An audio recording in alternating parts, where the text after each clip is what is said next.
حضرت سیدنا بلال حبشی رضی اللہ تعالیٰ کا ذکر خیر اس لیے کر رہا ہوں کہ 20 محرم الحرام آپ کا یوم وصال ہے.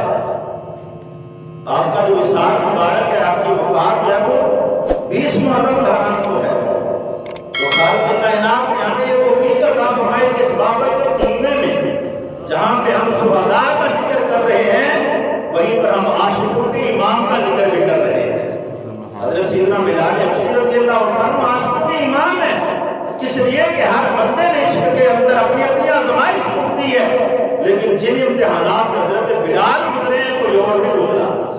جو سختیاں اسلام قبول کرنے کے بعد حضرت بلال حبشی نے جیتی ہیں، وہ کسی اور نے نہیں جیتی. جن مصیبتوں کا سامنا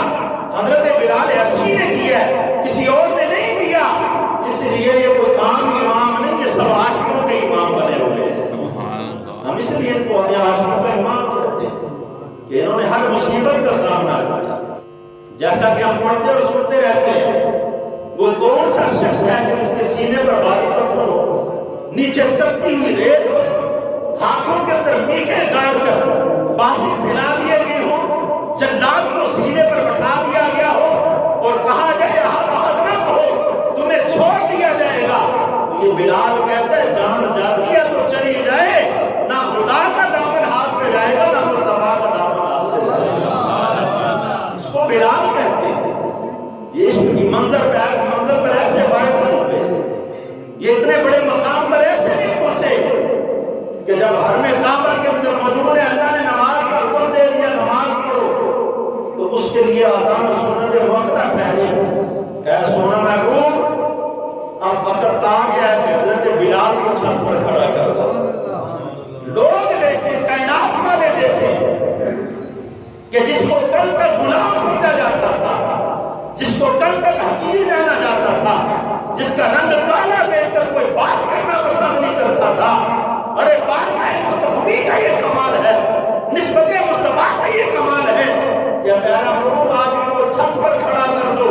یہ کعبے کی چھت پر ہوں گے، کعبہ بھی ان کے قدموں کے نیچے ہوگا، تو لوگوں کو پتا چلے گا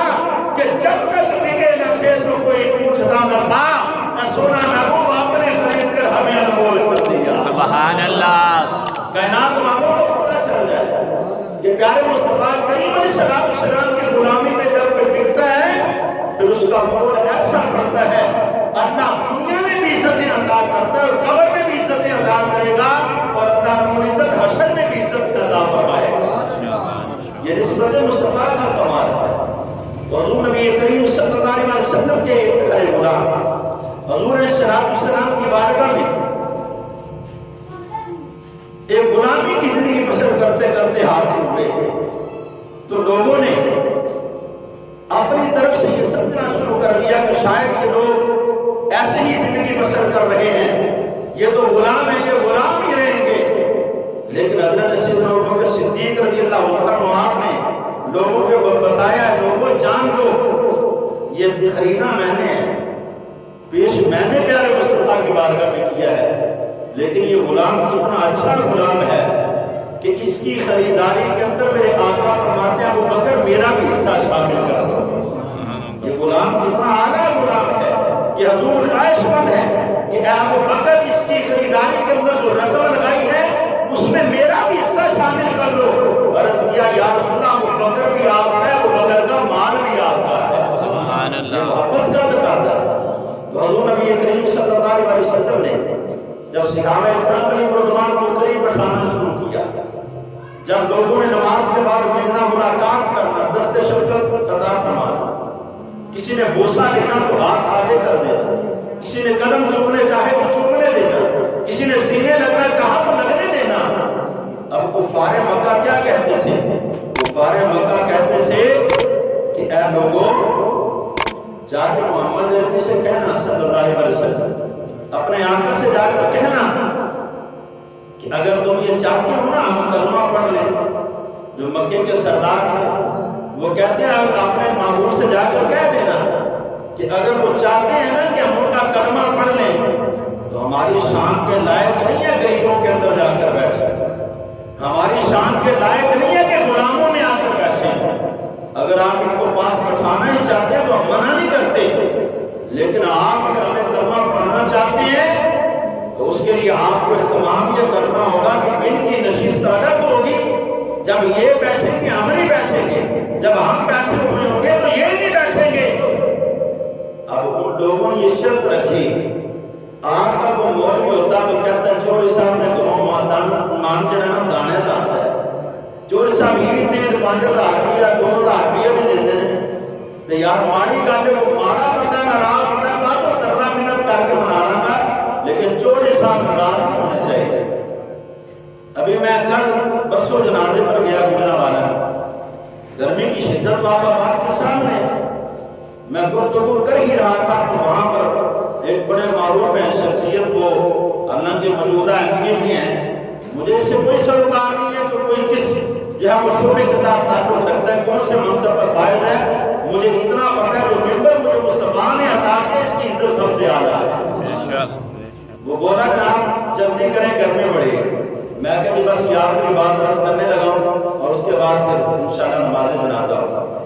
فٹافٹ بولے تسی چھانے کھلوتے سی دھوپے کھلوتے ہیں، میں کہا جڑا اسی میرے کو لگا تمہیں میرے کو آ کے کھلو جاوے، یہ گرمی جڑے تینوں دھوپے لگ رہی ہے چھانے بھی ہونے موجود ہے،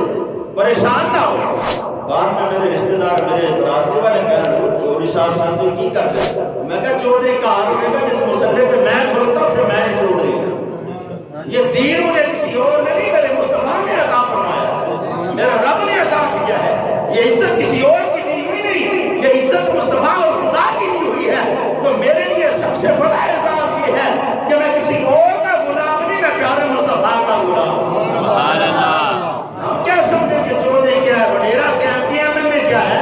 میں نے کہا چودھری ہوگا گھر ہوگا، یہاں پر اس وقت بڑے گفتگو کر رہے ہیں، اس کے درمیان میں کسی چودھری وڈیرا کو بولنے کی ضرورت اس لیے نہیں ہے کہ میرے پاس اس وقت منصب موجود ہے، یہ کسی چودھری وڈیرا کے پاس بھی نہیں ہے، کس لیے یہ منصب کسی اور کو نہیں ملا، یہ جس کو بھی ملا اس کو مصطفیٰ کی غلامی کی وجہ سے ملا، تکبر اور غرور کی وجہ سے نہیں ملا۔ تو اس وقت یہ تعدیث نعمت کے لیے بات کر رہا ہوں، غرور اور تکبر کی بنا پر نہیں کر رہا، یہ بات اس لیے کر رہا ہوں کہ مت کسی چودھری کو غلطی لگ جائے کہ شاید کوئی نظر خبیر ہوتا ہے، اس کو اپنے دل سے یہ بریکا یہ غلطی نکال دینی چاہیے، مولوی کسی کا نظر خبیر نہیں ہوتا، اس کو ہم سردار بنا کر مسلے پہ کھڑا کرتے ہیں تو یہ سردار بن کر رہے، اپنی عزت اپنے وقار کو برقرار رکھے، کبھی اپنی عزت نفس پر غلط نہ لے، اس لیے کہ یہ عزت جو مسلح اور ممبر کی ہے یہ کسی اور نے عطا نہیں کی، یا رب نے عطا کیا اور اس کے مصطفیٰ نے عطا کیا، اس کو برقرار رکھے۔ اگر چودھری اتنا لائق ہے فائق ہے تو یہ بڑے پہلے چودھریوں کے قصے کہانیاں پڑھیں، ان کی زندگی اور ہسٹری، اس وقت جو امامت تھا جو مسلح تھا وہ کسی اور کے پاس وقت کے بادشاہ کے پاس ہوا کرتا تھا، تمہارے پاس تو کوئی سورت پوری پڑھنے کی ہمت نہیں ہے، تم تو جو نماز کے فرض نہیں بتلا سکتے، تمہیں تو غسل کا ممکن ہے طریقہ بھی نہ آ سکے، تو افضل وہ ہوگا جو دین مصطفیٰ پر چلے گا۔ تو اللہ رب العزت نے کیا فیصلہ فرمایا؟ فرمایا یہ لوگ کیا کہتے ہیں؟ کہا کہ یہ آپ کے پاس غلام بیٹھتے ہیں، ہمارے طبقے کے لوگ ہیں، غریب گھرانے کے لوگ ہیں، ان کے لیے علیحدہ محفل سجا لیں، ہمارے لیے علیحدہ سجا لیا کریں، جب ہم آئیں تو یہ نہ بیٹھیں، جب ہم بیٹھیں تو یہ نہ آئیں۔ آقا علیہ السلام کی بارگاہ میں جب یہ بات ہوئی تو خالق کائنات نے کیا فرمایا؟ فرمایا پیارا محبوب یہ قرآن کا ترجمہ مفہوماً عرض کرنے لگا، اللہ رب العزت نے فرمایا پیارے محبوب یہ آتے ہیں تو آئیں، نہیں آتے تو نہ آئیں، اللہ کو ان کی کوئی ضرورت نہیں ہے، اللہ کو ضرورت ان کی ہے جو تمہاری بارگاہ میں آئے بیٹھے ہیں، اللہ ان کا خواہش مند نہیں ہے، ان کی چودراہٹ کو نہیں دیکھتا، ان کی سرداری کو نہیں دیکھتا، ان کے مکے کا سردار انہیں نہیں دیکھتا، اللہ کو دیکھتا ہے کہ کس کے دل کے اندر تقویٰ زیادہ موجود ہے۔ ان اکرمکم عند اللہ اتقاکم، اللہ کی نظر میں سب سے زیادہ عزت والا وہ ہے جس کے دل کے اندر تقویٰ موجود ہے۔ فرمایا جب تمہاری بارگاہ میں آئے بیٹھے ان کے دل میں غرور اور تکبر نہیں ہے، ان کے دل کے اندر تقویٰ موجود ہے، تو یہ اللہ کو پسند ہے، اللہ کو محبوب اسی لیے ہے، اللہ رب العزت ان سے پیار اسی لیے کر رہا ہے کہ پیارا محبوب ان کے دل کے اندر آسین کا ساری موجود ہے۔ تو رات محترم اس لیے حضور نبی کریم صلی اللہ علیہ وسلم نے اپنی بارگاہ کے اندر بیٹھنے والے تمام صحابہ کرام علیہ رضوان کو ایک عزت اور مقام اس لیے عطا کیا کہ لوگوں کو یہ پتہ چل جائے کہ بارگاہ مصطفی کے اندر پیسہ دیکھ کر دل نہیں پرکھا جاتا، وہاں پر پیسہ دیکھ کر چہرے کی عزت نہیں کی جاتی، بارگاہ مصطفی کے اندر سرداریاں دیکھ کر نہیں مانا جاتا، بارگاہ مصطفی کے اندر ہمیشہ آج سے والا دل دیکھا جاتا ہے۔ اللہ رب العزت کی بارگاہ میں جو دیکھا جاتا ہے تو عاصم انتصاری والا دل دیکھا جاتا ہے۔ تو خالق کائنات نے فرمایا وَاصْبِرْ نَفْسَكَ مَعَ الَّذِينَ يَدْعُونَ رَبَّهُمْ بِالْغَدَاةِ وَالْعَشِيِّ يُرِيدُونَ وَجْهَهُ وَلَا تَعْدُ عَيْنَاكَ عَنْهُمْ۔ تو خالق کائنات نے فرمایا اے حبیب مکرم، اور اپنی جان کو ان لوگوں کے ساتھ مانوس رکھیے جو صبح و شام اپنے رب کو پکارتے ہیں۔ آپ نے سرداریوں کی طرف نہیں دیکھنا، آپ نے دیکھنا یہ ہے کہ جس نے اپنے آپ کو اپنے رب کی بارگاہ میں پیش کر دیا ہے، اپنی زبانوں کو اپنے رب کے ذکر سے تر رکھتے ہیں، صبح و شام اللہ کو پکارتے ہیں، آپ نے ان کی طرف دیکھنا ہے، ان لوگوں کی طرف نہیں دیکھنا۔ اس لیے یریدون وجہہ ولا تعد عیناک عنہم، اس لیے کہ اس کی رضا یہ چاہتے ہیں، کس کی؟ اپنے رب کی رضا چاہتے ہیں۔ ان کا چہرہ کسی اور کی طرف نہیں ہے، ان کا چہرہ آپ کے مال کی طرف نہیں ہے، ان کی توجہ جو ہے، ان کی نظر جو ہے وہ آپ کی ذات کی طرف، فقط ذات کی طرف ہے۔ ان کی توجہ جو ہے وہ کسی اور جانب نہیں، یہ آپ کا مال، آپ کی شہرت، آپ کی عزت، آپ کا وقار نہیں دیکھ رہے،